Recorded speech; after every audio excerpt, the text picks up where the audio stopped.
देव तो ले आए हो माँ शक्ति। आज स्वाध्याय चिंतन कमार क्रमांक के 847, दिन सोमवार और 29 जनवरी 2024। और आज हमारे बीच में आदरणीय श्री एस सी सिंह साहब, जो बीएसएनएल में कार्यरत हैं। और आपका जो विषय है वो है प्रज्ञोपनिषद भाग 40। उसमें विशेष रूप से ले रहे हैं हिमाद्री हृदय प्रकरण। अब ज्यादा समय लेते हो, आदरणीय सिंह साहब से निवेदन करते हैं कि आज का उद्बोधन जारी करें। आदरणीय सिंह साहब। Thank you sir. एक बार हम लोग गुरु मंत्र गायत्री महामंत्र के माध्यम से उस चेतन सत्ता से अपनी साझ्यता स्थापित करें, उसको नमन वंदन करें।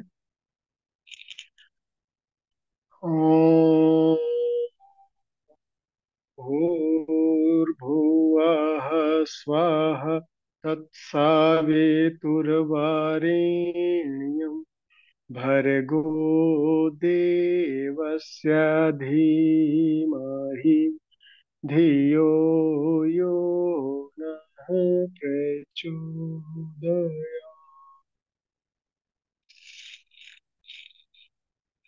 इस कक्षा में उपस्थित सभी स्नेही स्वजनों को नमन वंदन और आज की कक्षा में आप सबका हृदय से अभिनंदन। जैसा कि भी अरविंद शर्मा साहब ने बताया कि आज ये 40वां भाग है। और अगर हम प्रज्ञोपनिषद को लें तो प्रज्ञोपनिषद में आखिरी मंडल चल रहा है, छठा मंडल,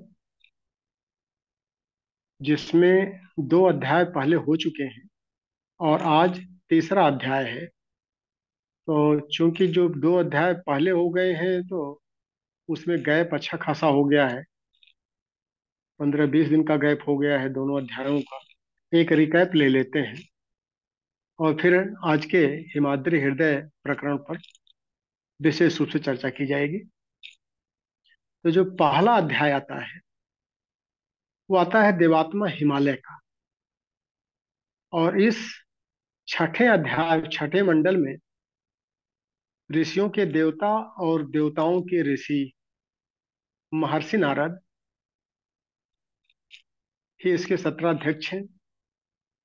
और पहले दिन जब देवात्मा हिमालय का प्रकरण आता है तो महर्षि उत्तुंग जो है वह प्रश्न उठाते हैं। और अवसर है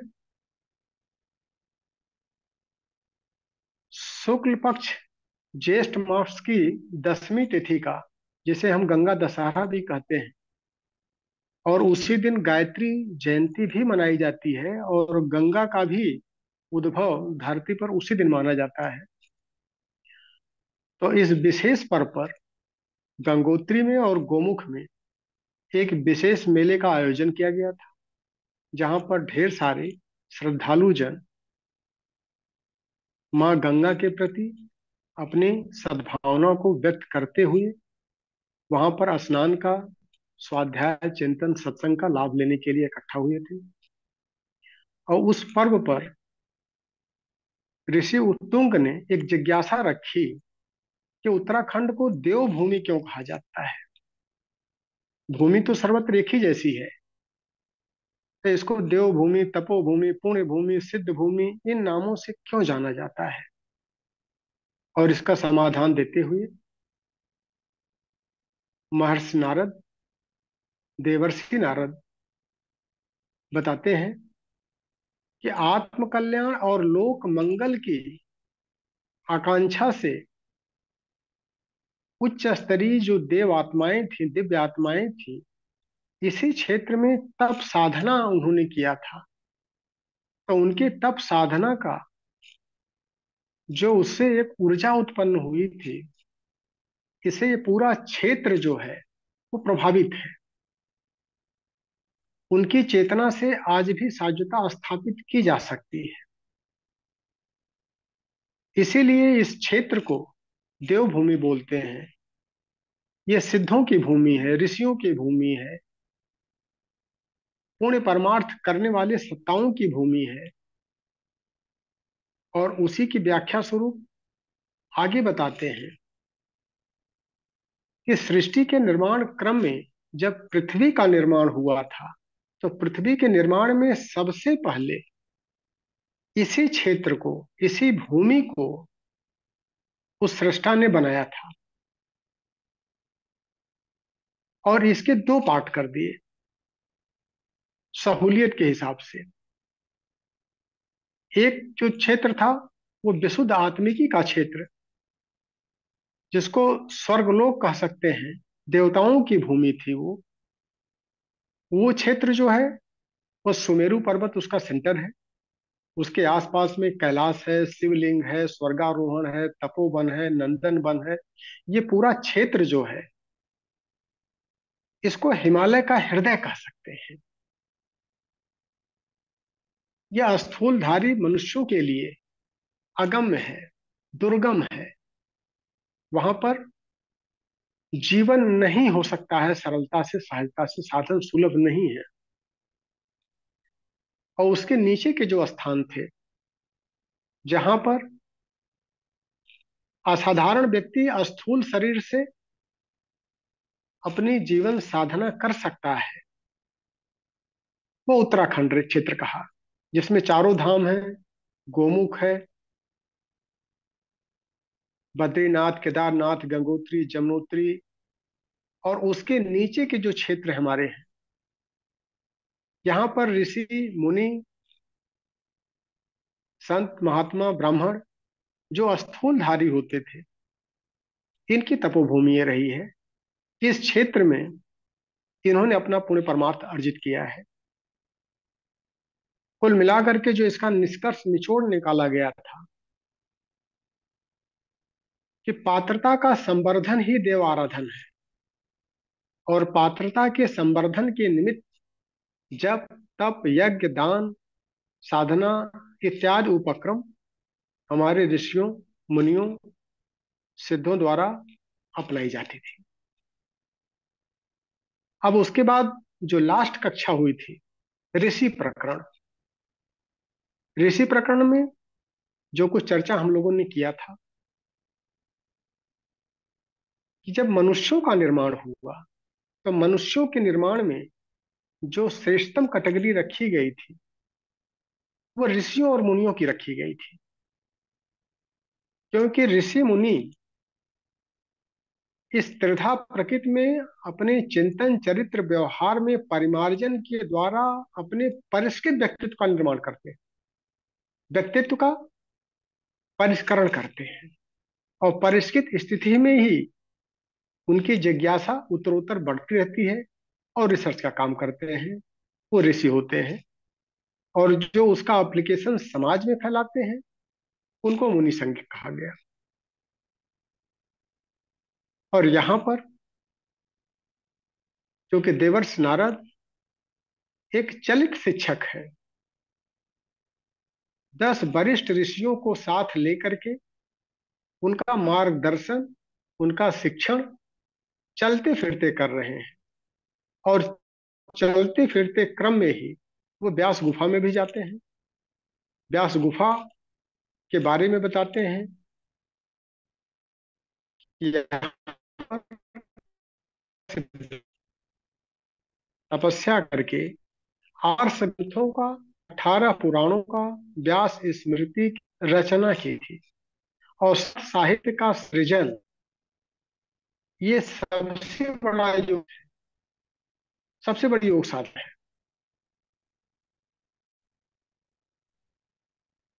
और आत्म की और आत्मभाव के शिक्षण के लिए जो हमारी ऋषि सत्ताएं होती थी, वह गुरुकुल का, आश्रम का, आरण्य का, तीर्थों का निर्माण करती थी और पर्वों के माध्यम से पूरे समाज का शिक्षण करती थी।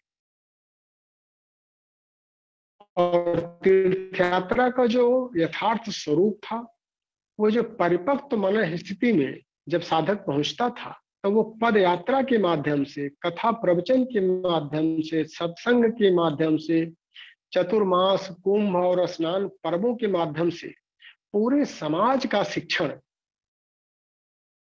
संस्कारों का परिशोधन इनके माध्यम से करता था। इस तरह के तीर्थों का निर्माण किया जाता था। और जो सिद्ध होते थे, अच्छे ऋषि होते थे, वो चलते फिरते तीर्थ होते थे। और उसी ऋषि परंपरा का पुनर्जागरण पुनर्जीवन परम पूज्य गुरुदेव का अंतिम लक्ष्य था। उसी के माध्यम से कि ऋषि परंपरा का पुनर्जागरण करके पुनर्जीवन दे कल्याण किया जाए। और उसी के निमित्त परम पूज्य गुरुदेव ने तपोभूमि का निर्माण किया।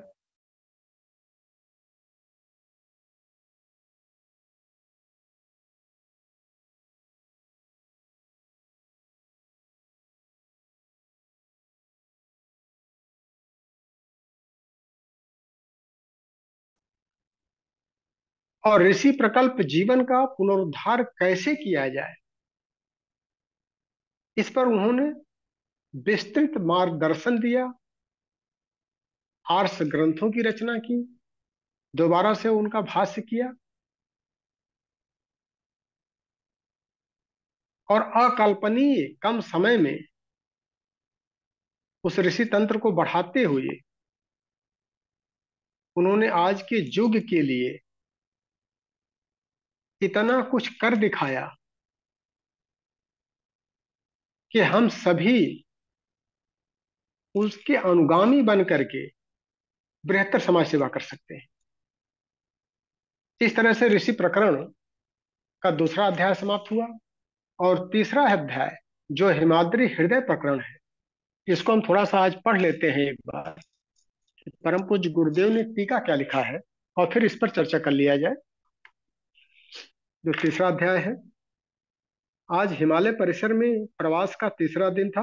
ब्रह्म मुहूर्त में मुनि मनुष्यों की मंडली उठकर नित्य कर्म में निवृत्त हुई। महाभाग नारद जी के नेतृत्व से सभी प्रवास के लिए तत्पर हो गए।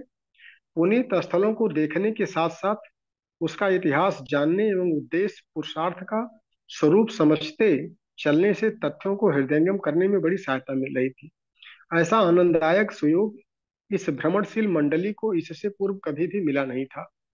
चलते चलते अनेक प्रश्न पूछने और उनके समाधान प्राप्त करने की पद्धति सभी को उत्तम लगी। इससे मार्ग का श्रम किसी को खलता नहीं था। हंसते हंसते मंजिल पार होती रहती थी। नए दृश्यों को देखते हुए वह और भी उत्सुक हो रहे थे। मंडली के एक सदस्य ऋषवर कणाद ने मुनि श्रेष्ठ नारद से पूछा। कणाद ने कहा, हे देव, संसार में अन्यत्र भी अनेक प्राकृतिक शोभा और अनुकूल जलवायु वाले स्थान हैं। उनकी उपेक्षा करके आत्मवेत्ता उत्तराखंड को ही अपनी साधनाओं के लिए क्यों उपयुक्त समझते हैं? शीत अत्यधिक होने तथा पद पद पर चढ़ने उतरने की असुविधा को ध्यान न देकर वे यहीं क्यों अपना निवास क्षेत्र चुनते हैं? समूह में न रहकर एकाकी गुह जीवन किस लिए पसंद करते हैं? इसका रहस्य समझाने का अनुग्रह करें। इस प्रश्न को सुनकर महर्षि नारद जी ने कहा, जिस प्रकार अंतर्ग्रही आदान प्रदान के लिए पृथ्वी का उत्तरी ध्रुव अत्यधिक संवेदनशील है, वहां की चुंबकीय क्षमता बड़ी चढ़ी है तथा पृथ्वी पर अगणित ब्रह्मांडीय अनुदान इसी क्षेत्र से के माध्यम से अवतरित होते हैं और फिर वे समूचे धरातल पर प्रवाह की तरह फैलते हैं। उसी प्रकार व्यापक ब्रह्म चेतना के पृथ्वी पर अवतरित होने वाले अनुदानों का केंद्र यह स्थान है जिसे विद्वान लोग हिमालय का हृदय कहते हैं। यह उत्तराखंड के शीर्ष सुमेरु शिखर के समीपवर्ती क्षेत्र में है एवं सर्वसाधारण के लिए अगम्य है। वहां सूक्ष्म शरीर प्रधान देवमानव ही निवास करते हैं। स्थूल शरीरधारी ऋषि मनीषी इसे उसे अध्यात्म ध्रुव के प्रभाव क्षेत्र में उन स्थानों पर रहते हैं जहां जीवन यापन के साधन सुलभ है।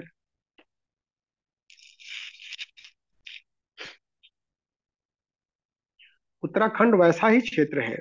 यहाँ के वातावरण में अन्यत्र की तुलना में अध्यात्म प्रभाव अधिक है। ब्रह्मांड व्यापी ब्रह्म चेतना की अनेकानेक धाराओं में से यहाँ रहकर सरलता पूर्वक संपर्क साधा जा सकता है।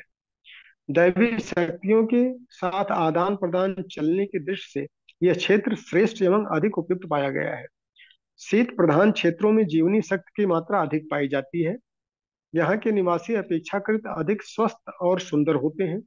स्वभाव भी मृदुल होता है। आहार विहार के लिए उपयुक्त सामग्री का बाहुल्य रहता है।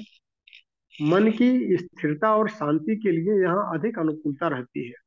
यहाँ के श्रेष्ठ निवासी अधिक दिन जीते हैं। ऐसे वातावरण में आध्यात्मिक विभूतियां प्राप्त करने के लिए किए गए प्रयास अपेक्षाकृत अधिक जल्दी और अधिक मात्रा में सफल होते हैं।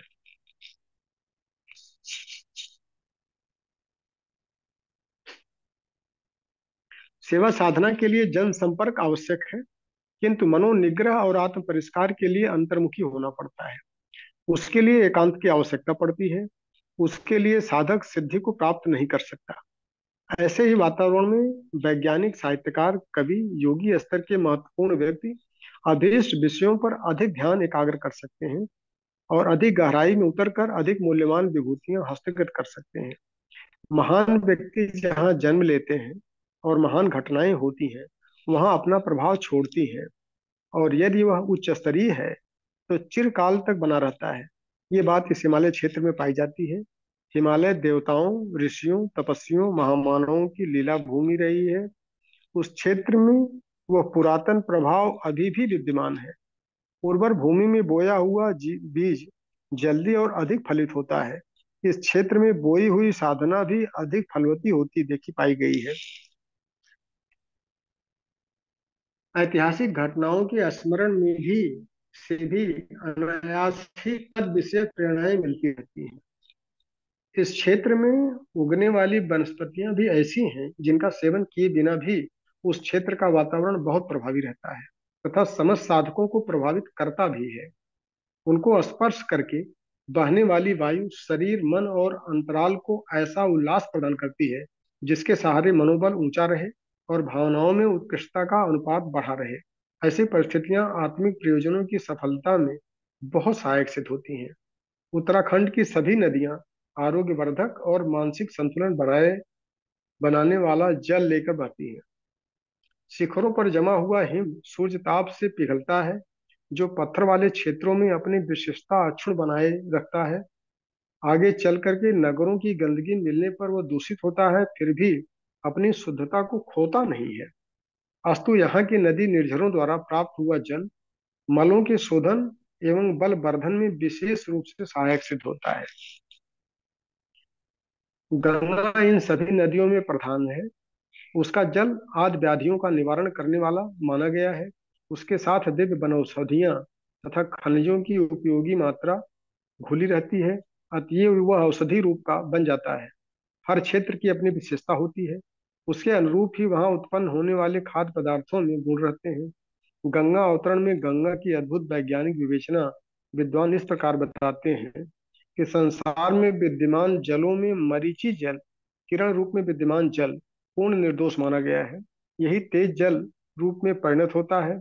आकाश में अनेक तेजस्वी पिंडों, आकाश गंगा आदि में विद्यमान यह मरीचि जल उत्तरी ध्रुव में सूर्य की किरणों के संपर्क में पहुंचता है। यही गंगा का विष्णु सूर्य के चरणों से निकलकर ब्रह्म कमंडल में जाना कहा गया है। उत्तरी ध्रुव पर अपने ब्रह्मांड की धुरी है। यही ब्रह्मा ब्रह्मांड का कमंडल धुरी या नाभि है। वहां से वह गंगा अंतरिक्ष में गिरती है। अंतरिक्ष ही शिव जटा है, क्योंकि शिव जी को व्योमकेश भी कहते हैं। व्योम अर्थात अंतरिक्ष, जिसके केश अर्थात बाल स्वरूप है। वहां से वो गंगा हिमालय पर घनीभूत बर्फ बनकर गिरती है। तदनंतर जल रूप में गोमुख से बहती हुई दिखती है। उसी मरीचि जल की दिव्यता के कारण गंगा जल में सहसा विकृति नहीं आती है। क्योंकि इसके जल का मुख्य स्रोत पृथ्वी में नहीं है, अंतरिक्ष में है, इसीलिए यह औसत रूप में पाई जाती है। पार्थिव पदार्थों में तत्काल विकृतियां देखी जाती हैं, उसे बासी कहा जाता है, किंतु गंगा जल उसी कारण इसका अपवाद है। हिमालय निवासी जिन वृक्षों की लकड़ियों को जलाते हैं, जो शाक कंद फल अन्न खाते हैं, उससे मनुष्य के ही नहीं अन्य प्राणियों के शरीर मन भी अपेक्षाकृत अधिक सात्विक रहते हैं। नंदन वन को स्पर्श करके बहने वाली इस क्षेत्र की हवाएं प्राण चेतना का संचार करती हैं और बिना परिश्रम के भी यहाँ के निवासी वातावरण की विशेषता का लाभ उठाते रहते हैं। ये सर्वांग सुंदर सुयोग अन्यत्र दृष्टिगोचर नहीं होता है। अस्तु अध्यात्म मार्ग के प्रयोक्ता इसी भूमि में डेरा डालते हैं और अन्यत्र अधिक दिन तक कठोर श्रम करने पर भी जो उपलब्ध होता है उसे वे स्वल्प समय और स्वल्प प्रयास में ही प्राप्त कर लेते हैं। हिमालय का हृदय कहा जाने वाला उत्तराखंड क्षेत्र अगणित साधकों को मूल्यवान सफलताएं प्रदान करता रहता है। उस अनुभव के आधार पर जिन्हें इस मार्ग में उत्साह है वे अन्यत्र की अपेक्षा यहाँ डेरा डालते हैं। अंतर्ग्रही अनुदानों और अंतर्लोकीय वरदानों को उपलब्ध करने में यहाँ अन्यत्र की अपेक्षा कहीं अधिक सुविधा है। निरर्थक भीड़ अकारण विक्षेप करती है, अपने दोष दुर्गुणों का प्रभाव साधकों पर छोड़ती है। ऐसे लोग वहां अधिक संख्या में पहुंचते हैं जहां विलास व्यवसाय के मनोरंजन कौतूहल के साधन अधिक रहते हैं। हिमालय क्षेत्र में वैसा कुछ है नहीं। शीत की अधिकता, उतार चढ़ाव की असुविधा, विलास साधनों की न्यूनता के कारण संसारी प्रवृत्ति के लोग यहाँ पहुंच नहीं पाते। पहुंचते हैं तो रुकते नहीं हैं। ये पवित्रता और स्वच्छता दोनों ही दृष्टि से अध्यात्म प्रयोजनों के लिए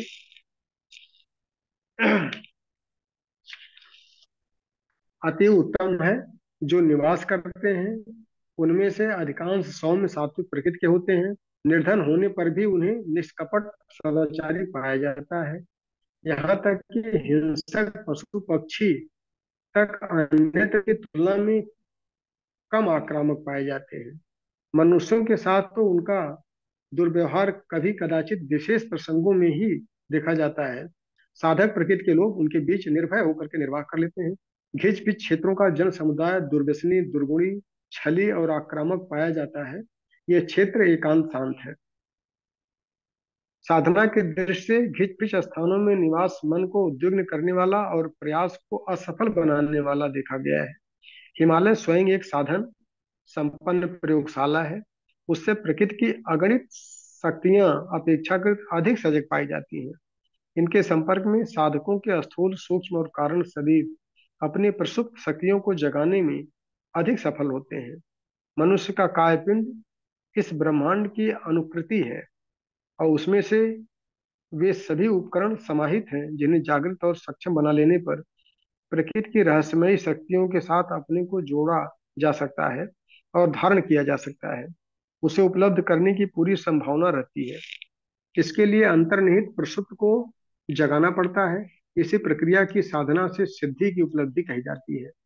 दैवी शक्तियों को आकर्षित करने और उनकी अनुकंपा पाने के लिए एक ही उपाय है, साधक का अपनी प्रसुप्त दिव्यता को जगा लेना। योगाभ्यास में व्यक्ति की चेतना को समष्टिगत ब्रह्म चेतना के साथ जोड़ा जाता है। दोनों के मिलन पर ऐसा आदान प्रदान चल पड़ता है जिसमें जीवात्मा की सामर्थ्य परमात्मा के समतुल्य बन सके। सिद्ध पुरुष इसी आधार पर दिव्यता अर्जित करते हैं और देवताओं जैसी भूमिका संपन्न करते देखे गए हैं। आकर्षण के लिए जिस चुंबकत्व की आवश्यकता है, धारणा के लिए पात्रता की आवश्यकता है, उसे तपश्चर्या द्वारा प्राप्त किया जाता है। तप का तात्पर्य है आत्मशोधन। अपने आप को तितिक्षा की अग्नि में तपाकर निर्मल और प्रखर बना लेना। तपश्चर्या देवताओं को बाधित करने का दुराग्रह नहीं है, वरन चेतना पर चढ़ी हुई पस्त वृत्तियों को पुरुषार्थ पूर्वक उखाड़ना है, जिससे साधक अपने वास्तविक स्वरूप को प्राप्त करते हैं। इस अग्नि में तपने से मनुष्य सोने के समान कांतिवान और प्रतिभावान बनता है। परिपक्वता इसी आधार पर ही आती है। कष्ट सहिष्णु जीवनचर्या में मनोबल और शौर्य पराक्रम बढ़ता है। इन्हीं विभूतियों को अर्जित करने के कारण तपस्वी लोग परम शक्तिशाली बनते हैं। सुविधाओं से खेलने वाले विलासी लोग भीतर से खोखले होते हैं और वे शौर्य साहस भरा पराक्रम कर नहीं पाते, जिससे भौतिक स्तर की सफलताएं तथा आत्मिक स्तर की विभूतियां हस्तगत हो सकें। इस दुर्बलता का निराकरण तपश्चर्या द्वारा ही होता है। संयमी, पराक्रमी एवं अनौचित्य से लड़ने वाले शूरवीरों को साधन संपन्न व्यायामशाला में उपयुक्त शिक्षक एवं वातावरण की सहायता से मनुष्य एक सधा हुआ पहलवान बनता है। उसी प्रकार हिमालय की विशेषताओं में रहते हुए अध्यात्म क्षेत्र की सिद्धियां अधिक अच्छी तरह प्राप्त की जा सकती हैं। यह उस उपार्जन पर प्रतिबंध कहीं भी नहीं है, परंतु यहाँ वही स्थिति है जैसे ऋतु के अनुकूल किए गए कार्य सदा सफल होते हैं। तपस्वी ही योगी बनते हैं। विलास और विकार की गंदगी जब तक बुहारी नहीं जाती तब तक आत्मा और परमात्मा का योग सत्ता नहीं है, जिससे सच्चिदानंद स्वरूप की उपलब्धि होती है। अस्तु अध्यात्म साधकों को प्रथम चरण तपस्वी बनने का और दूसरा चरण योगाभ्यास करने का उठाना होता है। इसी प्रकार दोनों कदम समन्वित रूप से उठाते हुए पूर्णता के लक्ष्य तक पहुंचना संभव होता है। आज की यात्रा में नारद जी ने मनीषियों की मंडली को ऐसे अनेक स्थान दिखाए जिनमें ऋषियों ने तपश्चर्या और योग साधना का प्रबल पुरुषार्थ किया। उनका नाम जताते हुए बताते हुए इतिहास बताते हुए वह तथ्य समझाया कि काया की प्रयोगशाला में योग तप की प्रखरता उत्पन्न करके मनुष्य किस प्रकार देवोपन विभूतियों से संपन्न हो सकता है। ये कार्य हिमालय के क्षेत्र में निवास करने पर साधक मनुष्यों को कितना सरल पड़ता है। आज की लंबी यात्रा बिना थके पूरी हो गई। योजना भ्रमण कर लेने और बहुत कुछ देख लेने पर भी मन भरा नहीं। अधिक जानने देखने की उत्कंठा बनी रही, किंतु व्यवस्था थी। सूर्य अंत अस्त हो जाने पर प्रवास को विराम देना पड़ा। देवप्रयाग भगवान राम की तथा ऋषिकेश से कुब्जाग्र तीर्थ से थोड़ी दूरी पर स्थित लक्ष्मण झूला लक्ष्मण की वह पास ही भरत की तपस्थली है। ये जानकर सभी को आश्चर्य हुआ और उन्होंने उत्तराखंड के महात्म का अद्भुत अनुभव किया। अंततः उपयुक्त स्थान खोजकर सभी ने विश्राम व्यवस्था बनाई और सुखपूर्वक रात बिताई। इस श्रीमद प्रज्ञोपनिषदे देव संस्कृत खंडे ब्रह्म विद्या आत्म विद्यो युग दर्शन युग साधना प्रकटीकरण योग महर्षि नारद प्रतिपादित हिमाद्य हृदय प्रकरण इत प्रकरणों नाम तृतीयो अध्याय।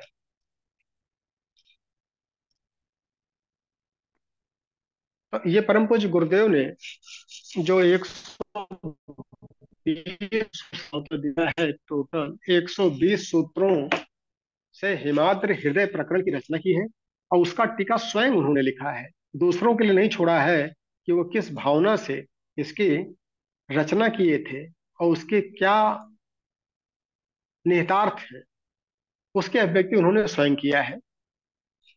अब इसको अगर थोड़ा सा इसके टर्निंग पॉइंट्स को ले लिया जाए, जो मेन मेन पॉइंट्स है, तो इसमें चूंकि 10 ऋषियों की मंडली के साथ में देवर्ष नारद भ्रमण करके चल फिर करके उन स्थानों पर जा जा करके स्थानों की महत्ता उनकी गरिमा वहां पर क्या कुछ विशिष्ट संपन्न हुआ था, किस ऋषि ने किस सिद्ध ने क्या तपस्या की थी और उसका आउटकम क्या रहा, ये सब के बारे में पूरा डिटेल बता रहे थे व्यवहारिक रूप से, कि जिसको आत्मसात करना साधकों के लिए आसान पड़ता है।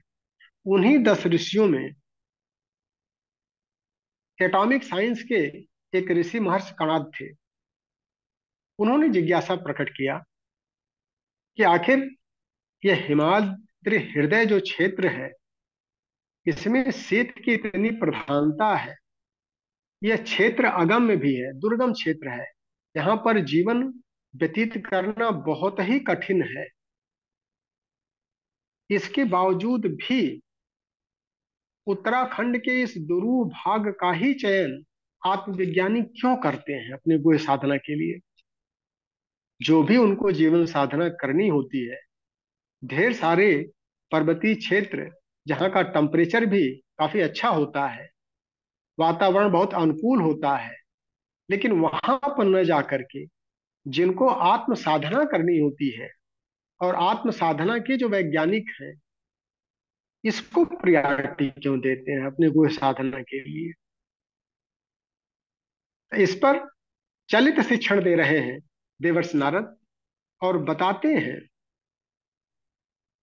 कि जिस तरह से पृथ्वी को अगर हम ले लें, इस धरती को ले लें, तो धरती पर जो हमारे ब्रह्मांड व्यापी तमाम ग्रह हैं नक्षत्र हैं और जो भी हमको अनुदान मिलता है इस धरती वासियों के लिए, वह इसके नॉर्थ पोल पर जो उत्तरी ध्रुव है, सबसे पहले वहीं पर उतरता है और वहां से ही पूरे पृथ्वी पर उस अनुदान को वितरित होना पड़ता है।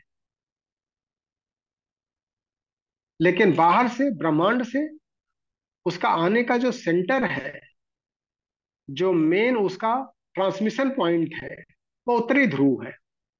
उसी तरह से जैसे भौतिक अनुदान मिलता है वहां पर, उसी तरह से अगर आत्मिक अनुदान की बात करें, ब्राह्मी चेतना की बात करें, तो ब्राह्मी चेतना है तो हर जगह व्याप्त, लेकिन पृथ्वी के ऊपर जो ब्रह्म की चेतना सबसे ज्यादा अवतरित होती है वह हिमालय के हिमाद्री क्षेत्र में होती है। इसकी तुलना कर दी गई कि ब्रह्मांडीय अनुदान पृथ्वी के उत्तरी ध्रुव पर और दक्षिण ध्रुव पर, लेकिन जो ब्राह्मी चेतना है उसका जो केंद्र बिंदु है अनुदान का, वह हिमालय का हिमाद्र हृदय क्षेत्र है। इसीलिए उस क्षेत्र में, अच्छा, इस क्षेत्र की लोकेशन अगर देखा जाए तो जहां पर परम पूज्य गुरुदेव ने इसका दर्शन किया था विशेष अनुदान के माध्यम से, बद्रीनाथ से लगभग 400 मील की दूरी पर गंगोत्री क्षेत्र है। और गंगोत्री से आगे का रास्ता अब तो थोड़ा सा सुलभ हो गया है। पहले ये रास्ता उस काल में, जिस समय गुरुदेव यहाँ के दर्शन किए थे, तो गोमुख पड़ता था लगभग 18 मील। वो थोड़ा दुर्गम था और गोमुख से आगे आगम्य क्षेत्र था। और उसी आगम्य क्षेत्र में परम पूज्य गुरुदेव अपने मार्गदर्शक सत्ता के सहयोग से, उनके विशेष अनुदान से, गोमुख से आगे की यात्रा जो ह्यूमन बीइंग के लिए पॉसिबल नहीं थी उन्होंने संपन्न किया था। और उस क्षेत्र में जाकर के, जिसका केंद्र बिंदु सुमेरु पर्वत है, उसके पास में शिवलिंग है, कैलाश पर्वत है, भगीरथ शिखर है, स्वर्गारोहण है, तपोवन और नंदन वन जैसे जो प्रसिद्ध देववन है, ये भी उसी क्षेत्र में है। इसका दर्शन उन्होंने अपने मार्गदर्शक सत्ता के सहयोग से, इसी को हिमाद्र हृदय कहा गया है। और यहाँ पर ब्राह्मी चेतना की प्रखरता इस कदर है कि आपको स्वतः उसका वाइब्रेशन अपने आप मिलता है। और इसी को धरती का स्वर्ग भी कहा गया है। और ये क्षेत्र देव शक्तियों को जो सूक्ष्म शरीरधारी होते हैं उनका स्थान, का देवताओं का स्थान जो है स्वर्ग माना गया है, वो यही क्षेत्र है। जहां पर देव संसद की बात भी आती है, देव महल की भी बात आती है, देव प्रसाद जो है वो यही इसी क्षेत्र में पाया जाता है। उसके नीचे के जो क्षेत्र हैं, जो विशिष्ट स्थूलधारी मनुष्यों के लिए सुलभ हो सकता है साधना, वहां पर उत्तराखंड आप मान सकते हैं। उत्तराखंड का जो नीचे का क्षेत्र, जहां पर ये चारों धाम भी आते हैं, गंगोत्री, जमुनोत्री, बद्रीनाथ, केदारनाथ, गोमुख, या उसके नीचे के जो क्षेत्र हैं, इन क्षेत्र में ऋषि मुनि तपस्वी या साधक जा करके उसका वाइब्रेशन यहाँ पर लेकर के अपनी साधना को, अपने आत्म परिष्कार को अधिक प्रभावी बना पाते हैं। इसीलिए हिमाद्र हृदय को ही धरती का स्वर कहा गया है। इसकी विशेषता क्या है? क्योंकि उन्होंने ये पूछा था कि आखिर यहाँ पर ही साधना करने के लिए जो आत्मविज्ञानी है क्यों इसका चुनाव करते हैं, अन्य स्थानों का चुनाव क्यों नहीं करते हैं? तो उसका पहला कारण उन्होंने बताया कि हिमाद्र हृदय की या हिमालय के इस क्षेत्र की क्या विशेषता है। व्यापक ब्राह्मी चेतना की विभिन्न धाराओं के संपर्क में जो हमारे ऋषि मुनि तपस्वी योगी रह करके, जिन्होंने उसके साथ में साझता स्थापित किया था, वह इसी क्षेत्र में किया था। इसकी वजह से वो चेतना आज भी वहां पर अवेलेबल है। और उस वातावरण में रह करके सामान्य जन भी उसका सीधा लाभ उठा सकते हैं और कम पुरुषार्थ, कम तपश्चर्या के साथ में अधिक सफल हो सकते हैं। ये पहला कारण। दूसरा कारण उन्होंने बताया कि जो अनेक सिद्ध तपस्वी ऋषि मुनि मनस्वी सूक्ष्म अनुधान जो है उस परिष्कृत वातावरण में वो देते हैं, अगर हम उनके साथ में अपनी उपासना पद्धति को इस तरह से समायोजित करें कि उनके साथ एक अनुनाद स्थापित करें, कि उनके आलोक में उनके साथ साझता स्थापित करके जो वैज्ञानिक पद्धति से उपासना की जाती है उसका सीधा लाभ हम ले सकते हैं। ब्राह्मी चेतना की विभिन्न धाराओं की जिन्होंने उपासना किया है, तो जिस भी धारा का हम चाहेंगे उस धारा से उसका लाभ ले सकते हैं। विभिन्न धारा क्या है मतलब? परमात्मा तो अनंत है, और परम पूज्य गुरुदेव ने इसी प्रज्ञोपनिषद में कहा है, अनंतम तत्परम ब्रह्म तद अचिंत्यम अगोचरम समग्रम तत्व विज्ञातुम नहीं सक्यम कथम चन। परमात्मा सत्ता तो अनंत है, असीम है, अथाह शक्ति से संपन्न है। उसको समग्रता में किसी के लिए भी जानना शक्य नहीं है, संभव नहीं है। तो फिर उसको जाना कैसे जाए? अलग अलग ऋषियों ने, आत्मविज्ञानियों ने उसके साथ में साध्यता स्थापित करके अपने अपने दृष्टिकोण के माध्यम से, आत्म परिष्कार के माध्यम से उसके उस पोर्शन को जानने का प्रयास किया।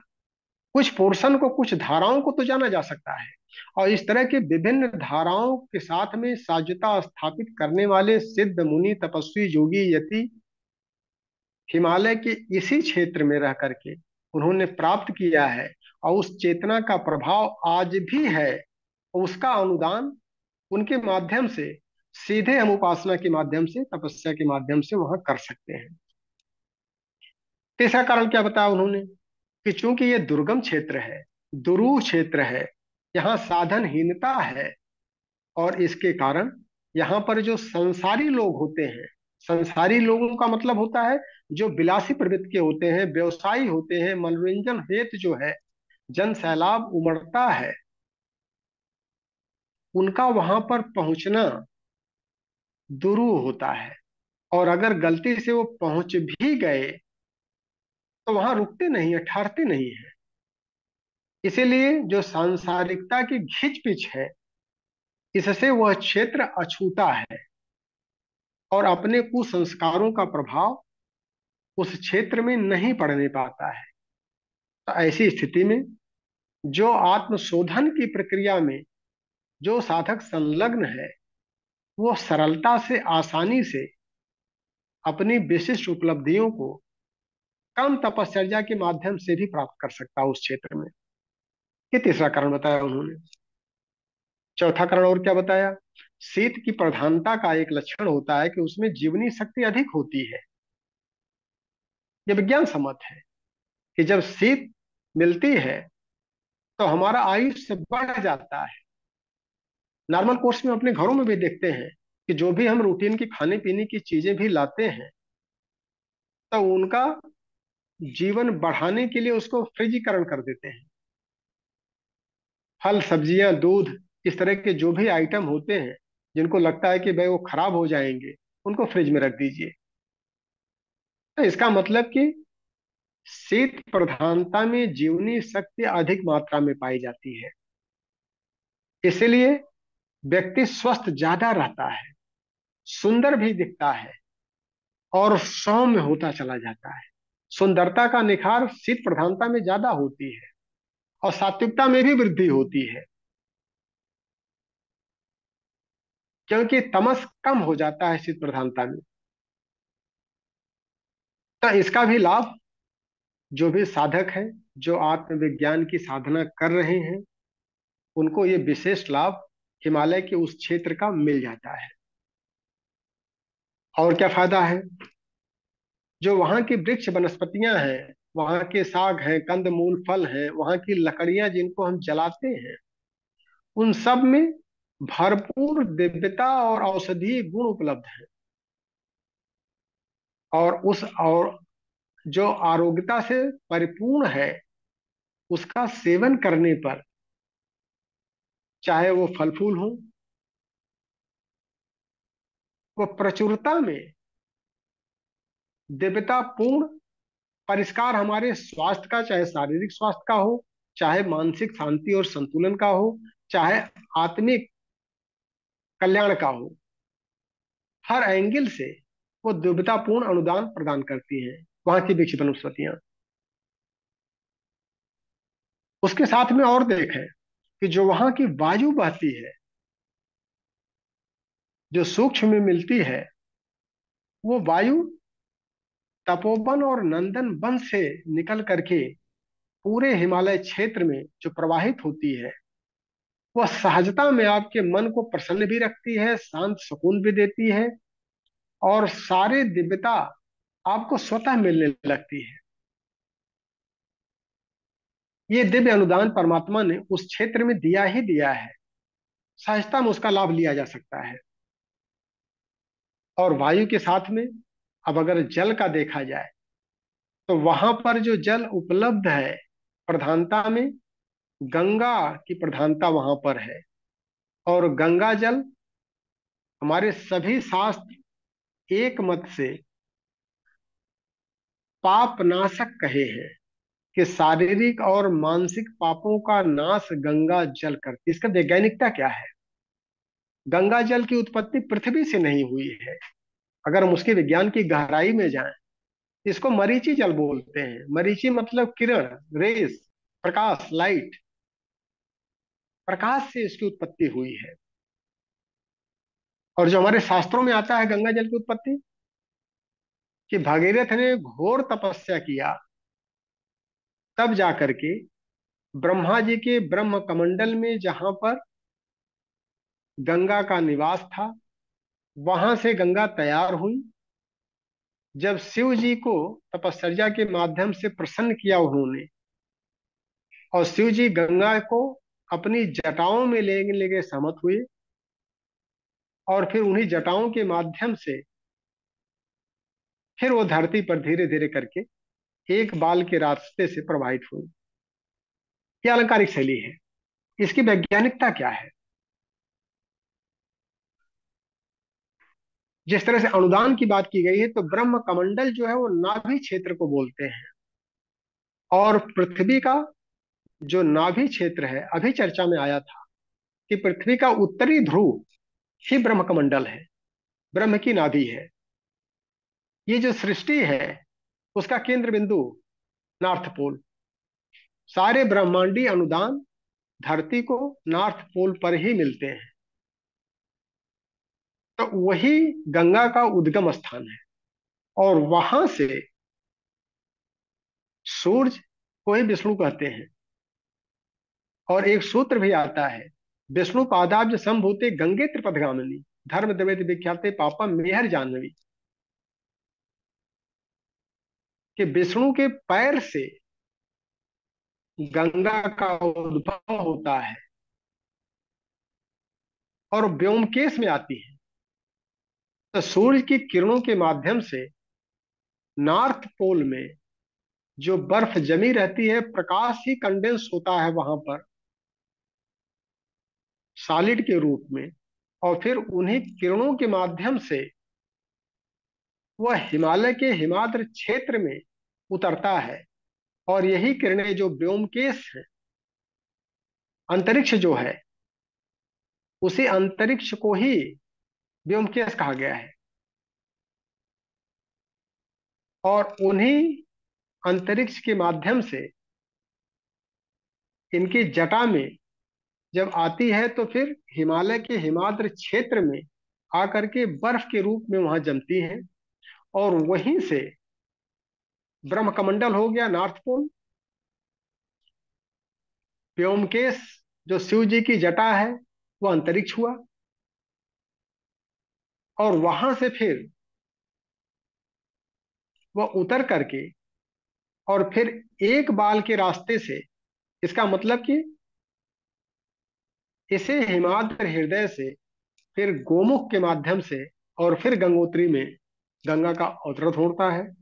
और बहुत पतली धारा के रूप में जिसको एक बाल की संज्ञा दी गई है, और वही विस्तृत रूप ले लेती है, जब ढेर सारी नदियों के साथ में संयुक्त होती चली जाती है। ये गंगा का जल चूंकि मरीची जल है, इसलिए इसमें प्रखरता ज्यादा है, पवित्रता ज्यादा है, मलों के शोधन करने की क्षमता ज्यादा है। और इसमें चूंकि चेतनात्मक ये होता है, तो हमारे मानसिक रुग्णता को भी साफ करता है, आत्मिक प्रखरता को भी देता है, और शारीरिक स्वास्थ्य के लिए भी हितकारी होता है। ये किसी भी कंडीशन में ये अपवित्र नहीं होता है, और ये भी यहाँ पर सहजता में उपलब्ध होता है। तो वायु भी यहाँ पर दिव्यतापूर्ण में रहती है, जल भी यहाँ दिव्यता से युक्त रहता है। यहाँ की सारी औषधियां, वनस्पतियां, साग, पेड़ पौधे, लकड़ियां, सब में उस चेतना की दिव्यता समाहित रहती है। इसलिए हर दृष्टिकोण से व्यक्ति का शारीरिक, मानसिक और आत्मिक शोधन करने में ये सब सहूलियत देते हैं।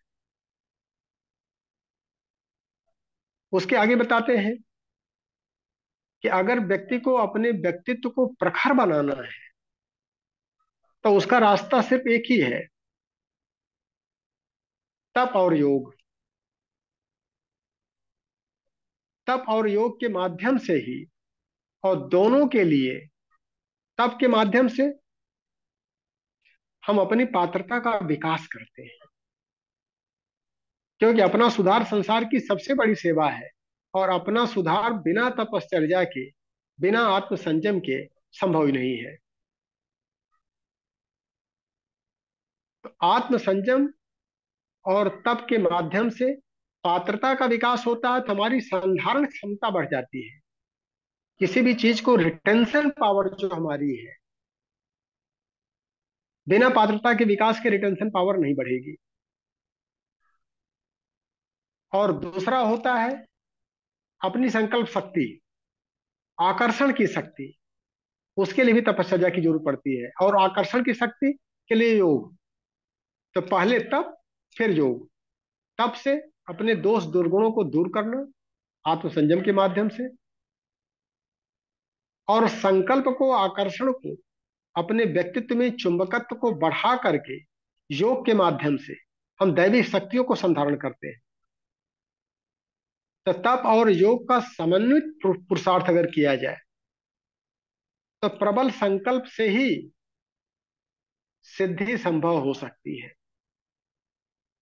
तो संकल्प से सिद्धि, या साधना से सिद्धि का जो मूल मंत्र परम पूज्य गुरुदेव ने दिया है, इसी क्षेत्र में आकर के सहजता और सरलता में व्यक्ति अपने संकल्प बल को प्रबल करके तप और योग के समन्वित पुरुषार्थ से सिद्धि को प्राप्त कर सकता है। और सिद्धियां, चाहे भौतिक सिद्धियां हों, चाहे आत्मिक रिद्धियां हों, दोनों समग्रता के रूप में यहां पर मिल जाती है लोगों में।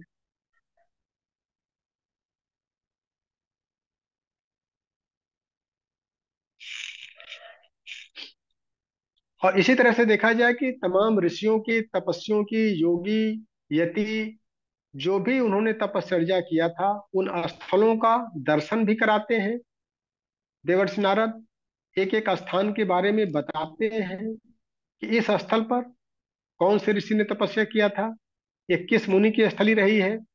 और उसी तरह से देखा जाए, लंका दहन के बाद राम राज्य की स्थापना तो कर लिया इन्होंने, लेकिन राम राज्य की स्थापना ही काफी नहीं था। क्योंकि मनुष्य का जो दो लक्ष्य होता है, आत्म कल्याण और लोक मंगल। लोक मंगल की साधना सद गई, लेकिन चित्त में जो निर्मलता आनी चाहिए लोक मंगल के बाद, वो बिना तपश्चर्या के संभव नहीं है। इसलिए राम, लक्ष्मण, भरत और शत्रुघ्न चारों ने जाकर के तपश्चर्या दोबारा किया। और राम की तपस्थली देवप्रयाग, लक्ष्मण की तपस्थली लक्ष्मण झूला, भारत की तपस्थली ऋषिकेश के पास, और शत्रुघ्न की तपस्थली मुनि की रेती। और यही देवप्रयाग में ही ऋषि वशिष्ठ ने योग वासिष्ठ का दर्शन भगवान राम को दिया आकर के, तब जाकर के उनके मन में निर्मलता पूरी तरह से आ पाई, और आत्म कल्याण और लोक मंगल दोनों का मार्ग जब प्रशस्त हो गया, साधना से सिद्धि परिपूर्णता में मिल गई, तो जीवन उनका सार्थक हो गया।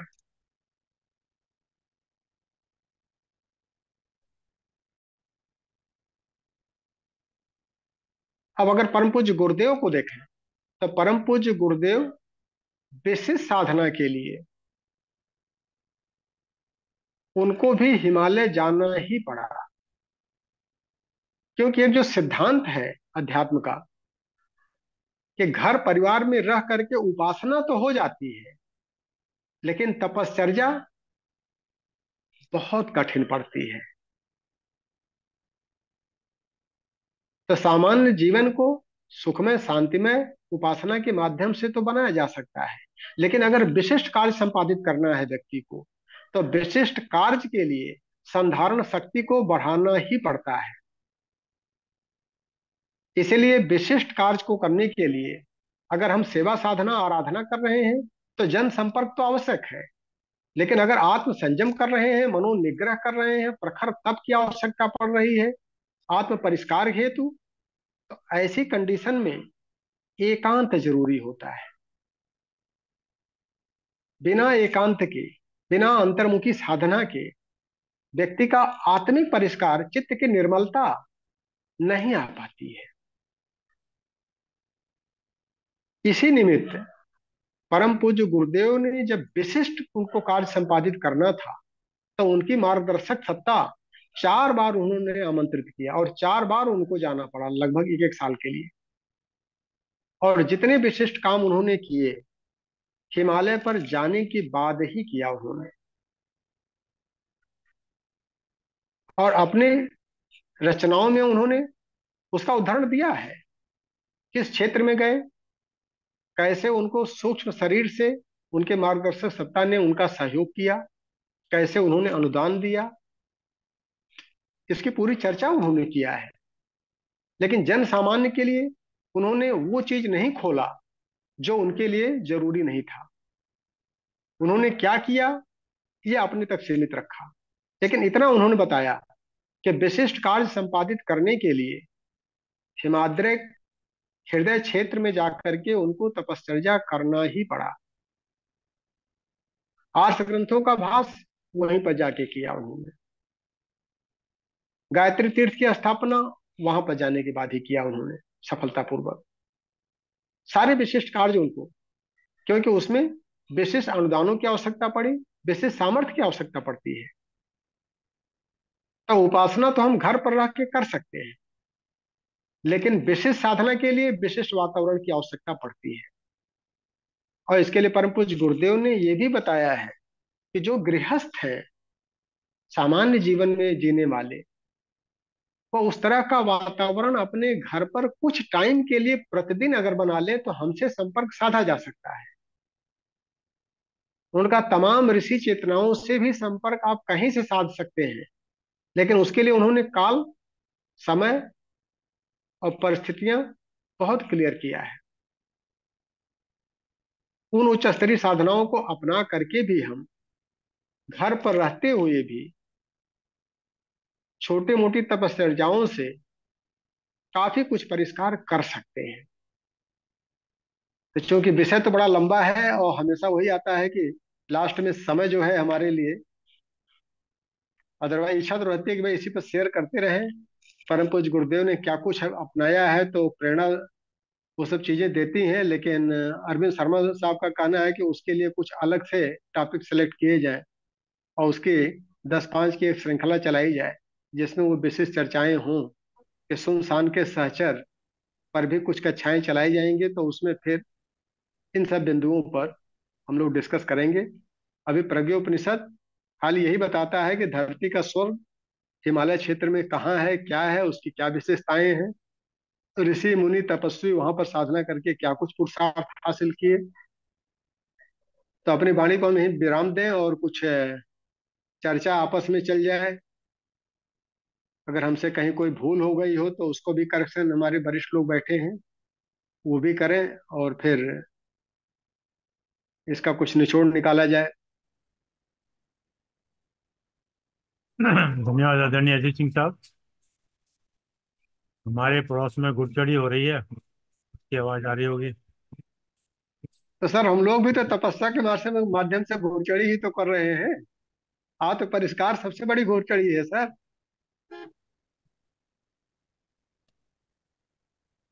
यहाँ चढ़ने के बाद उतरना नहीं पड़ता है, उसमें तो उतरना पड़ेगा। अभी चढ़ेंगे थोड़ी देर बाद उतर जाएंगे। तो उसमें अंतर खाली इतने रहता है सर।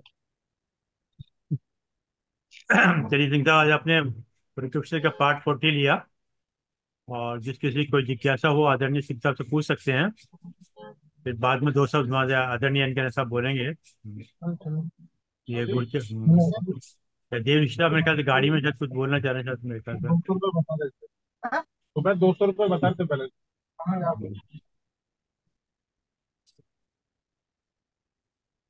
ये 200 रुपये कैसे? अच्छा नीचे सिर्फ चार्ज है 200। मैसेज नहीं आता इसमें भैया पैसे का। मैसेज नहीं आता पैसे। वो अभी क्या करना? माइक को ऑफ कर दे सर। वो वो घुड़चढ़ी भाई वाला चल रहा है, क्योंकि अभी इसमें यही आया था कि ले लो, पीछे ले लो। आत्मिकी की कक्षा में व्यवसाय जो है बाधक बनता है कभी कभी।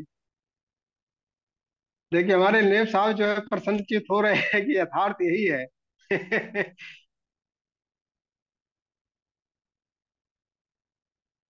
जिज्ञासा हो तो पूछ सकते हैं। नहीं अब नैब साहब, ये बारात हमारी कानपुर आ रही है सीधी, पड़ोसी की। आप भी तो आ रहे थे, 31 तारीख को आ रहे हैं। ये हिम्मत नहीं पड़ रही सारी, वो बहुत लंबी है। अच्छा, इसी में आना था आपको। तो ठंड भी हो रही है, फिर काफी हिम्मत नहीं पड़ रही। हाँ, ठंडी सो आज भी सुबह बहुत फॉग था। दिन भर भी हम्म। थोड़ा सा, दिन में थोड़ा ठीक रहा है, धूप रही। अभी हम्म। फिर शुरू हो गया हेजी। कानपुर में बहुत फॉग हो रहा है, एक दिन भी ऐसा नहीं जिसमें फॉग ना हो। हम्म। कल तो दिन भर धूप नहीं निकली। चलिए, कोई किसी की जिज्ञासा पूछ सकते हैं, फिर नहीं तो नैब साहब हमारे धन्यवाद देंगे इसमें।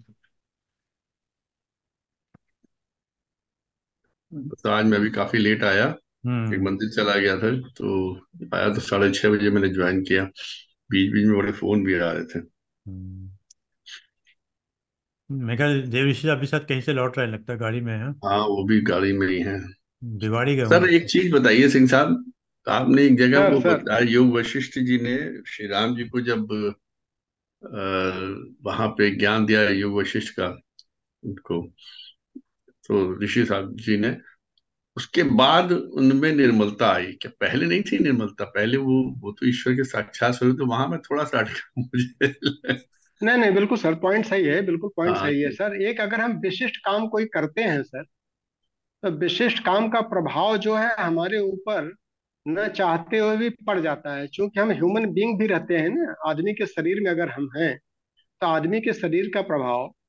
अब जैसे मान लीजिए कि लंका का जब उन्होंने वहां पर विनाश किया है निशाचरों का, तो विनाश करते समय पढ़ना तो नहीं चाहिए, लेकिन चूंकि ह्यूमन बीइंग होने की वजह से उनके अंदर गुण दैवी जरूर थे, और पूरी तरह से सुषुम्ना में रह करके ही हमको ऑपरेशन करना होता है। लेकिन फिर भी उसके कुछ प्रभाव हमारे व्यक्तित्व पर पड़े रह जाते हैं।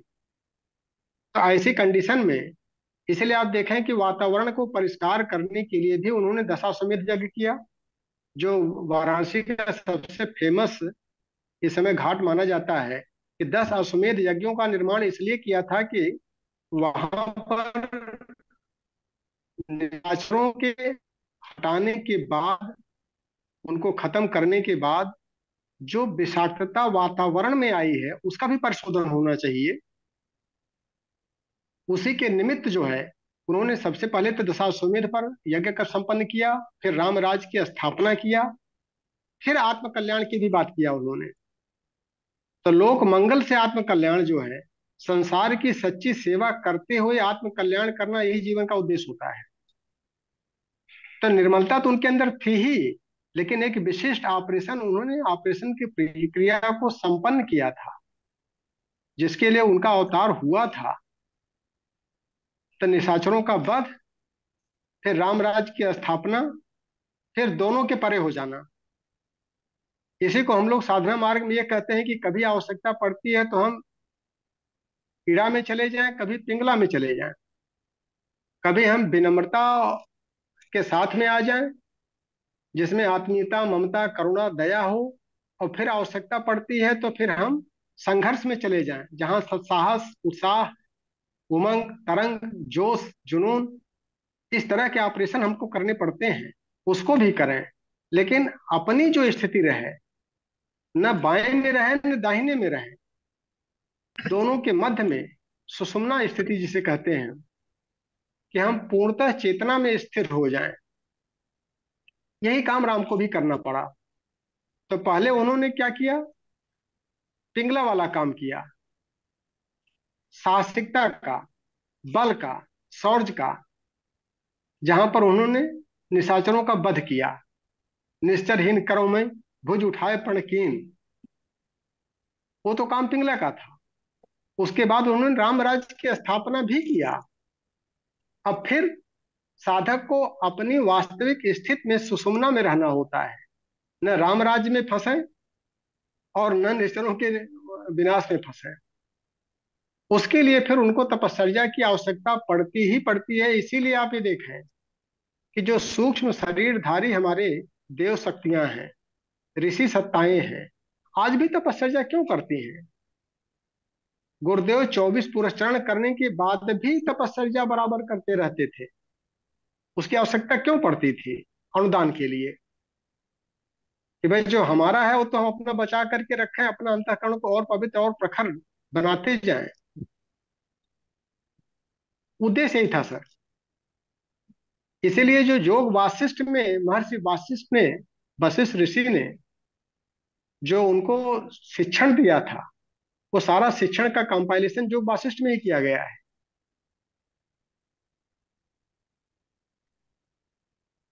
और सर, एक बाकी वो गृहस्थ गोकुल आश्रम मुंद्रा वाली जी जो भी आपने हैं, गृहस्थ वो की भी बात कुछ की, प्रकाश डालेंगे। नहीं, एक आपने गृहस्थ वाली बात, अच्छा, मुंद्रा साहब भी आ गए, गोकुल मुंद्रा साहब भी कुछ हाँ हैं, वो भी कहेंगे हैं। जैसे, हम सॉरी। कुछ हाँ, करेक्शन इसलिए भी जी करेंगे वो, चूंकि हमारे वरिष्ठ हैं, जी जी तो जी करेक्शन भी जो जी जी करते रहते हैं वो। जी जी सर।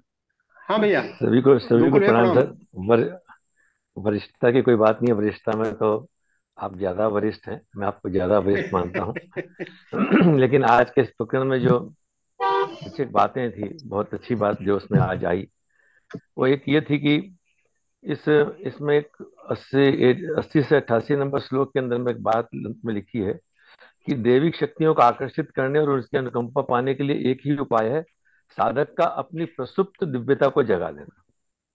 बिल्कुल ठीक है। जब यानी कि वो दिव्यता हमारे अंदर में है, लेकिन प्रसुप्त है, इस पर अभी जागृत नहीं है, उसको जगाना। और उसको जगाने के लिए ऐसे वातावरण उसमें सहयोग करते हैं। इसलिए हिमालय क्षेत्र का इतना महत्व बताया गया। पर ये जो लाइन है कि साधक का अपनी प्रसुप्त दिव्यता को जगा लेना, ये बहुत महत्वपूर्ण बात मेरे को इस प्रसंग में लगी। दूसरा, इसमें एक और भी बात समझ में आती है कि ये कई बार वृंदावन के लिए भी कहते हैं कि वहाँ की गलियों में, वहाँ के कुंजों में आज भी भगवान कृष्ण की अनुभूतियां लोगों को होती हैं। इसका मतलब ये हुआ कि जब हम उस चेतना से अपना साक्षात, अपना तारतम्य बैठा लेते हैं, सायुज्य बैठा लेते हैं, तो वो कहीं भी हो उसकी अनुभूतियां हमारे पास हो जाती। और आज के वैज्ञानिक युग में अगर हम देखें, तो जैसे हमें अपने कंप्यूटर से, किसी के भी कंप्यूटर को हम अगर एनी डेस्क से या टीम व्यूअर से जोड़ लेते हैं, तो जोड़ने के बाद हम अपने घर बैठे बैठे उस कंप्यूटर में कुछ भी काम कर सकते हैं, या उसको पूरा देख सकते हैं, समझ सकते हैं। ये भौतिक जगत का एक उपक्रम वैज्ञानिकों ने निकाला। तो आध्यात्म जगत का, चेतन जगत का, ये जड़ जगत का उपक्रम था। चेतन जगत का भी उपक्रम संकल्प के साथ में होता है। जब ध्यान और संकल्प के साथ में उसके साथ अपनी सायुज्यता बैठा लेते हैं, तो फिर उनके सारे गुण, सारे प्रभाव, सारे अनुदान, जो आपने कहा कि अपने घर बैठे भी मिल सकते हैं, सो भी मिल सकते हैं। वातावरण का अपना प्रभाव निश्चित रूप से पड़ता है, जिसके लिए वहां जाना पड़ता है विशेष कामों के लिए। तो ये दो बातें आज के इसमें बहुत अच्छी मुझे लगी, तो मैं कहा कि इसको थोड़ा शेयर कर लूं। नहीं बिल्कुल गोकुल नहीं भैया, और उसी आधार पर जो परम पूज्य गुरुदेव ने नहीं, जो तीसरी एक बात आपने, मार्गदर्शन, नहीं तीसरी बात एक आपने जो मार्गदर्शन जो हम लोगों को दिया है, कि बेटा अगर हमसे संपर्क स्थापित करना है, क्योंकि बिना बिना चेतना से संपर्क स्थापित किए उसके आत्मिकी के लाभों को नहीं लिया जा सकता है। इसीलिए उन्होंने कहा कि ब्रह्ममुहूर्त काल में अगर आप बैठ करके और हमको याद करोगे तो हम आपके साथ जुड़ जाएंगे। उसके बाद बिल्कुल अनुदान वरदान जो कुछ भी है हमारा, सारूप सालोक सायुज्य, ये सारी चीजें आपको ही, अपने प्रसुप्ति आप को मिलेगा। जागरण करने का वही रास्ता है। बिल्कुल बिल्कुल। और बिना साधना के सिद्धि मिल नहीं सकती है। तो जो आजकल हमारे प्रधानमंत्री जी देते रहते हैं ना कि संकल्प से सिद्धि, तो संकल्प से सिद्धि नहीं, वो संकल्प के माध्यम से साधना द्वारा सिद्धि है। प्रबल संकल्प लेकर के और बिना साधना की, और साधना के लिए अगर हम मान लिए कि हिमालय के उस क्षेत्र में जाते हैं तो शारीरिक लाभ हमको, मानसिक लाभ तो पूरा मिल जाता है, लेकिन अगर अपने घर पर बैठ करके हमने, तो चेतनात्मक लाभ पूरा मिल जाता है। जी जी, बिल्कुल सही बात। और जो चर्चा में आया था कि हमारे शारीरिक रोगों का भी निराकरण वहां पर सहजता में होता है, क्योंकि वहाँ की वायु, वहाँ का जल, वहाँ का जो औषधियां हैं, वहाँ के जो भोज सामग्री हमारी है, उनको सहजता में हमको मिलता रहता है। वो चीजें घर पर सुलभ नहीं है, लेकिन चेतनात्मक संपर्क तो हम पूरी तरह स्थापित घर से कर सकते हैं, जो हम लोग करने का प्रयास करते हैं। लगभग अपनी नियमित साधना में यही तो चल रहा है बिल्कुल बिल्कुल मैं बिल्कुल। वो इसलिए सिंह साहब कि क्योंकि ब्रह्ममुहूर्त काल सभी का दो सभी घंटे 3 घंटे का समय जो है साजुता में ही जाता है, और उसका लाभ जो है पूरा भरपूर मिलता भी रहता है। हाँ देव ऋषि साहब कुछ जी, कह रहे हैं। नहीं, मैं क्या, वो आप भी सही कह रहे हैं कि सभी तो हिमालय में जा नहीं रह सकते, सभी वो साधना कर नहीं सकते, सभी सब लोग तो विशिष्ट कार्य नहीं करेंगे। तो ये भी एक मन में रखना पड़ेगा, विशिष्ट आत्माएं ही विशिष्ट कार्य करती हैं, सभी लोग तो विशिष्ट कार्य नहीं कर सकते। तो इसीलिए ही सर इसीलिए विशिष्ट लोग ही वहाँ जाते हैं। सर हमारे इसीलिए गुरु की हमारे आवश्यकता विशिष्ट बनने पड़ती में है। क्या हो सकता है? सर सर हाँ, गुरु की जो हम कई आवश्यकता जन्म लग पड़ती सकते हैं, हम है, कई हो। हाँ जी। गुरु जो है वह एक सरल मार्ग बता देता है, वो भी और उस पर एक साधक एक को जन्म में चलना नहीं। पड़ता है। तो हमारे परम पूज्य गुरुदेव ने एक सरल मार्ग बता दिया है कि जो हिमालय नहीं जा सकते हैं, वह घर पर बैठ करके हमसे संपर्क स्थापित, हिमालय की ऋषि सत्ताओं से संपर्क कैसे और स्थापित बिल्कुल करें, होता उसका होता हम भी। भरपूर लाभ कैसे लें, जो अभी गोकुल भैया ने बताया है, इसी को तो साधना से सिद्धि उन्होंने कहा है। नहीं नहीं, ये तो अनुभव हमारा भी है, कर सकते हैं हम, बिल्कुल करते हैं, इसमें कोई शक नहीं है, कोई शक नहीं है। हाँ, बिल्कुल इसमें सही। आया भी है कि उपासना जो है घर पर बैठ के कर सकते हैं, बिल्कुल। और उसी उपासना में मैं हम साजिदता स्थापित करते हैं ना। मैं वही वही कहने वाला था। हम विशिष्ट कार्य नहीं कर पाएंगे, लेकिन हम अपनी साधना से वो तप और जो साधना करके वहां अपना पुरस्कार कर सकते हैं अपने आप को पूरा। वो सही सर है। अपने अपने को निर्मल बना सकते हैं, अपने को साधन संपन्न बना सकते हैं, दूसरों के बिल्कुल ऊपर बिल्कुल भार नहीं बन सकते हैं। बिल्कुल बिल्कुल बिल्कुल सही कहा, लेकिन बिल्कुल। अगर दूसरे को पार लगाना है, अपने तो तैर लेंगे, नदी पार हाँ, करके हम बाहर निकल जाएंगे, लेकिन अगर 4 6 10 लोगों को लेके जाना है, नाव चलाना है अगर, तो तो बड़ी वो नाव फिर चलाने के वो लिए विशिष्ट आपको कार्य हिमालय करना जाना ही पड़ेगा। पड़ेगा। हाँ। में। और दूसरी बात, आपने जो गंगा का वैज्ञानिक रूप बताया भाई, कैसे जटाओं का मतलब ये नहीं कि वहां शिव जी बैठे हैं और उनकी जटाएं और वहां से गंगा निकल रही है। ये एक बड़ा एक आपने सरल सरल रूप में बताया कि कैसे आकाशगंगा से, कैसे गंगोत्री, कैसे सूर्य की किरणें बर्फ से गिर के कैसे उसका जल छोटी सी धारा में आता है, फिर मिलता है। तो ये एक बड़ा है लोगों का ये भ्रम मिटना चाहिए, ज्यादा से ज्यादा लोगों का, कि शिव जी ये नहीं कि शिव जी जटाए हुए बैठे हुए और उनकी जटाओं से गंगा निकल रही है। नहीं एक सर, हमारे पुराण जो है साधारण अलंकारिक शैली में वैज्ञानिक। इसलिए लिखे जाते थे ताकि लोगों की क्यूरियोसिटी जगे। बिल्कुल और उसी बिल्कुल को आजकल परम पूज्य बिल्कुल गुरुदेव ने विज्ञान सम्मत व्याख्या जो किया है, क्योंकि वैज्ञानिक बिल्कुल युग है, बिल्कुल। और पढ़ा लिखा हाँ जी। वर्ग जो है उसकी विवेचना चाहेगा कि भाई इसका मतलब क्या है। बिल्कुल, ये सब लोगों में पहुंचना चाहिए। जैसे आज आपने कहा, हमें भी ये ज्ञान हुआ कि आप किस तरह, हमारा भी विचार वैज्ञानिक रूप से क्योंकि हम इंजीनियर हैं, साइंटिस्ट हैं, हम जानते हैं भी ऐसा हुआ ऐसे, इसीलिए इसका इसमें इतने गुण है, औषधीय गुण है। लेकिन जिस तरह आपने बिल्कुल बताया और जो गुरुदेव ने लिखा हुआ है, तो ये जन जन तक पहुंचना चाहिए इस तरह का विश्लेषण, ये किसी तरह भी सर पहुंचे। अब इसकी भी आप। बचपन में हमने कहीं पढ़ लिया था कक्षा 9-10 में थे तो एक लाइन कहीं से पढ़ी थी, आज भी याद है, कि गंगा जले कीटाणु न जायन्ते। गंगा जल में बिल्कुल बिल्कुल कीटाणु नहीं पैदा हो सकते हैं। अब ये चीज जो है खोपड़ी में घूमती रही कि आखिर गंगा जल भी तो जल ही है, उसमें कीटाणु क्यों नहीं पड़ सकते हैं। बिल्कुल उसका बिल्कुल। विवेचन जब परम पूज्य गुरुदेव का स्वाध्याय कर रहे थे, यहाँ आके मिला कि गंगा जल जो है एक विशिष्ट जल है जिसका स्रोत धरती है ही नहीं है, है ही नहीं, अंतरिक्ष है। आकाशगंगा से, बिल्कुल तो जब बिल्कुल बिल्कुल। अंतरिक्ष है और प्रकाश ही उसका केंद्र है तो वो जो है अपवित्र हो ही नहीं सकता। नहीं, वैसे तो सारे जल आकाश से ही आते हैं, सागर से वाष्प होता है, वाष्प से जल आता है, जल से हिम गिरती है, वैसे तो सब कुछ अंतरिक्ष से ही है, देखा जाए तो बादल तो नहीं वो अंतरिक्ष से तो ही गिरेंगे। नहीं, लेकिन लेकिन उस गंगा किस जल, विशेष सर गंगा किस जल का विशेष जो जगह रास्ता में, है, विशेष जगह में गंगा सूरज। गंगा जल का जो रास्ता है वो हाँ, वो अलग थोड़ा है। सा अलग है, तो इसलिए बाकी बिल्कुल जलों बिल्कुल में, इसके जलों में प्रैक्टिकल किया गया था। बिल्कुल बिल्कुल बिल्कुल बिल्कुल बिल्कुल। तो दोनों में अंतर पाया जाता है, और हाँ, चूंकि बहुत। गंगा जल जो है हिमाद्री हृदय में वही उपलब्ध है, तो ये बड़ा अच्छा तो विश्लेषण इसीलिए दिया वो आपने, बहुत आत्मिक शोधन भी बहुत। करता है, मानसिक शोधन भी करता है, और शारीरिक आरोग्यता भी प्रदान करता है। बहुत ये अच्छा हर विश्लेषण दृष्टिकोण हुआ, से जो बहुत। है ये विज्ञान सम्मत है। बहुत बहुत गजब का विश्लेषण हुआ आज। बहुत बहुत। चलिए आदरणीय नैब साहब। सर सुंदर विश्लेषण तो उसको उद्बोधन के बाद हो गया, और उससे भी ज्ञान की बड़ी बड़ी बातें सुनने को मिली, अच्छी अच्छी बातें सुनने को मिली। और जैसा सिंह साहब लेते हैं अपना प्रज्ञोपनिषद 40वां भाग था, हिमाद्री हृदय प्रकरण उन्होंने लिया। पृथ्वी का हृदय है जहाँ बैठकर ही हम लोग स्थाप मतलब तब कर सकते हैं विशिष्ट कार्यों के लिए। वैसे मेरे को तो लगता है कि हम लोग जब गृहस्थाश्रम में रहते हैं, और वहां गृहस्थाश्रम में रहकर अगर हम लोग अ, वो आपने उपासना की है, लेकिन वो उपासना भी अपने आप में एक सब तपस्या है। अगर परिवार की देख रेख भी तपस्या है, माता पिता की देख रेख भी तपस्या है। अगर हमने एक निर्णय लिया कि हमको विवाह करके ये वंश को आगे बढ़ाना है, बच्चों की देख रेख भी तपस्या है, और उसके लिए सुबह से शाम तक जूझना और धन अर्जित करके सबकी देख रेख करना, वो भी एक तपस्या है सर।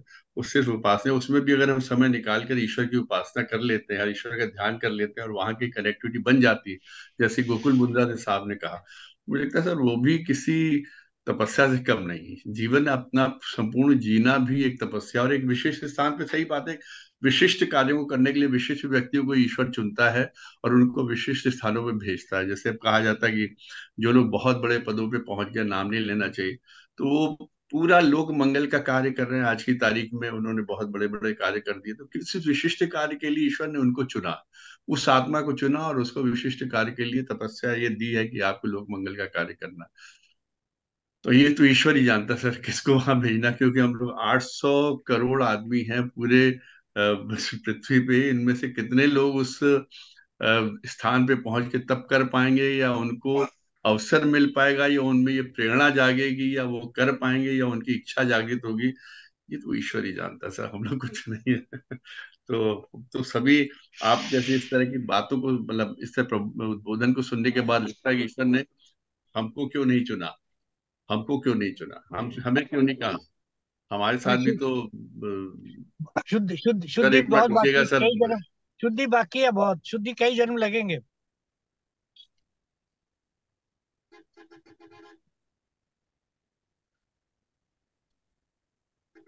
क्या कहिए कि अजीब सा एक घुटन सी महसूस होती है, लगता है कि हम लोग क्या इस काबिल नहीं थे, या हमारी आत्मा हाँ, इस अभी अभी किस काबिल तरीके नहीं से है। उसको बनाते। सब पैदा तो सब निर्मल ही होते हैं, सब बच्चे एक जैसे होते हैं।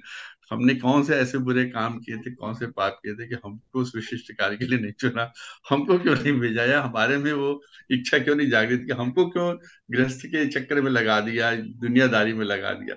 सब तमाम प्रश्न उठते हैं। आपकी बातें सुन रहा था तो ये प्रश्न लगातार उठते जा रहे थे। खैर, अब आपने खुद ही कहा है कि चर्चाएं चलेंगी, एक पूरी श्रृंखला चलेगी, उनमें इन प्रश्नों के जवाब भी आएंगे, इस पे आगे हम लोग चर्चा करेंगे। ईश्वर करे हम लोग एक एक प्रश्न का उत्तर आपसे मिले, और हम लोग अपने हृदय की जितनी भी इस तरह की, कहना चाहिए, कंफ्यूजन्स है, उन सबको क्लियर करें। आपका आज का उद्बोधन सर बहुत जैसे हर तरह, हर मतलब हर बार की तरह काफी उच्च स्तरीय था। और उसके बाद का डिस्कशन भी उसमें, जैसे गोकुल मुंद्रा साहब ने डिस्कशन किया, ऋषि साहब ने बातें बताई, से हृदय को छूने वाली बातें हैं, और वाकई में हम लोग को प्रयास करना चाहिए और ईश्वर से प्रार्थना करनी चाहिए कि हमको भी विशिष्ट कार्य के लिए चुने, और ऐसे विशिष्ट स्थान पे अगर नहीं भेजना, नहीं रहना सर, सर देखने का अवसर तो मिलना चाहिए सर। जरूर होना चाहिए। आपके आज के उद्बोधन के लिए सर बहुत बहुत धन्यवाद सर। Thank you sir. आभार सर। नैब साहब, ये जो समय चल रहा है वो समय भी विशिष्ट है। विशिष्ट व्यक्ति विशिष्ट कार्य तो करेंगे, पर समय भी विशिष्ट है। इस समय जो मॉर्निंग वॉक है वो सूर्य ऐसे उदय होने वाला है। अब वो रात का अंधेरा 12-1 बजे वाला नहीं है, अब 3-4 बजे मुर्गा भाग देने वाला है और बहुत जल्दी सवेरा होने वाला है। ये भी काल चक्र का प्रभाव है। और आपको चुना इसलिए भी विशेष है क्योंकि इस समय हम सब लोगों को 500 साल बाद राम मंदिर का देखने का सौभाग्य प्राप्त हुआ। आप देखिए ना, हम कितने खुशनसीब हैं। हम क्यों बिल्कुल भूल सही जाते है। हैं? हाँ। मैं बिल्कुल देखिए, इसमें बड़ी छोटी सी बात सोचनी, जिस दिन राम मंदिर 22 जनवरी को हुआ है, 21 जनवरी को 2.5 लाख लोग इस दुनिया से चले गए। हम्म। पर डे जो डेथ का रेट है, इट इज अराउंड 2.5 lakhs। हम्म। उनको बिल्कुल वो सही है। सौभाग्य नहीं देखना था, हम्म। और जिनको देखना था वो 2.5 से 3 लाख लोग पैदा हुए। जी हाँ। तो सर ये सब कैलकुलेशन को देखें, ईश्वर क्या चाहता है क्या नहीं चाहता है, उसकी माया सर अपरंपार है। अब और सिंह चलिए साहब सर। जानते हैं, जब हमने जूम स्टार्ट किया था तब हमको इसकी कुछ जानकारी नहीं थी। तो आज 846 क्लास हो गई हैं। तो ये भी ईश्वर की बहुत बड़ी कृपा है कि हमें परमात्मा ने कोरोना से बचा के रखा। बचा के रखा, हम लोग आपस में बैठे हुए बातचीत कर रहे हैं सर, और आज हम्म। सुबह उठे पूरे हम्म। स्वस्थ हैं, सुना, उसके ऊपर डिस्कशन किया, और ईश्वर की कृपा बनी रही तो कल सुबह फिर उठेंगे, फिर हम्म। सुनेंगे, फिर हम्म। तरह डिस्कशन होगा। तो ये हम लोग बेहद भाग्यशाली हैं जो हम लोग ये सब कार्य कर रहे हैं। चलिए साहब, धन्यवाद आदरणीय एन के नैब साहब, धन्यवाद आदरणीय एस सी सिंह साहब, आपने समय निकाल के समय दिया। और जैसा कि एक विचार के साथ और 3 बार ओम के साथ अपनी बात को समाप्त करते हैं, आज का विचार आपके टॉपिक से ही थोड़ा सा मिलता जुलता है। थोड़ा ध्यान देकर सुनिएगा, ध्यान लगाइएगा। जिस तरह ठंड से रक्षा के लिए गर्म कपड़ों की आवश्यकता होती है, जिस तरह ठंड से रक्षा के लिए गर्म कपड़ों की आवश्यकता होती है, जिनके अभाव से हमारा स्वास्थ्य प्रभावित हो जाता है, जिनके अभाव से हमारा स्वास्थ्य प्रभावित हो जाता है, उसी प्रकार से इस अमूल्य मानव जीवन की सुरक्षा के लिए ईश्वर के आश्रय की आवश्यकता जन जन के लिए आवश्यक एवं अनिवार्य है। बिल्कुल सही है सर। हम्म। उसी प्रकार से बहुत इस बढ़िया। अमूल्य मानव जीवन की सुरक्षा के बहुत लिए बढ़िया। ईश्वर के आश्रय की आवश्यकता जन जन के लिए आवश्यक एवं अनिवार्य है। चलिए, कुछ कुछ बोलो, वाह वाह बोलो, कुछ नहीं। नहीं, मैं म्यूट मैं बोल रहा था, लेकिन म्यूट बाद में देखा, मैं म्यूट मैंने कर लिया था। बहुत सुंदर सर, बहुत सुंदर। नहीं, आपके खैर मॉर्निंग में भी जो आते हैं और आप हाँ? बोलते हैं सर, ये सब अच्छे चुन चुन के आप मोती लाते हैं, इसमें तो कोई वाह वाह की आवश्यकता ही नहीं है सर। वो वाह के बाद ही आगे बढ़ते हैं आप। जब आप सर वो 4-6 लोग अंदर से से बात वाह सुन वाह लेते तो उसके निकलती है बाद ही सर। आप शाम को बोलते हैं। सर इनकी बातें पढ़ करके सुन करके अंदर से वाह वाह तो हो जाता है, अपने आप हो जाता है। ये सब पूरा टेस्ट हम करके लाते हैं, टेस्ट ट्यूब में जब अच्छे से पक जाती है चीजें, तब शाम को सुनाते हैं, हल्के फुल्के बिल्कुल नहीं सही सुनाते। है। सर चलिए, ओम की सर। आइए तीनों हमको चलो जाओ। ओम।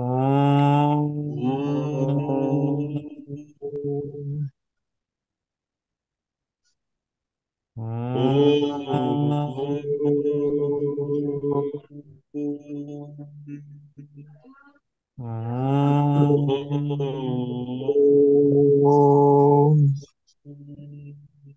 शांति, शांति। शांति, शांति। सभी सबको प्रणाम सर, सभी मेरा को बहुत प्रणाम। बहुत धन्यवाद सर।